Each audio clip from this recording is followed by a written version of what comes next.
just to add my roller set to create some curls on the ends of the hair. She really wanted the hair not to be heavy, but she wanted light twist, but kind of medium or medium size. I can't even remember.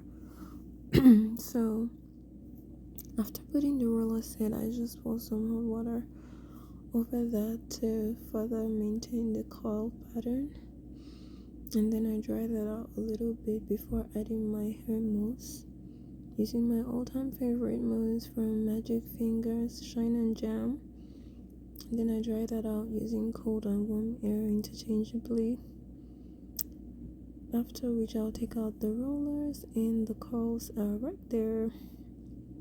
So braiding your curls, you have to be very careful so you don't tangle the hair. So yeah, that was all, and this was the finished look. Just make sure you like this video and subscribe if you haven't. Thank you.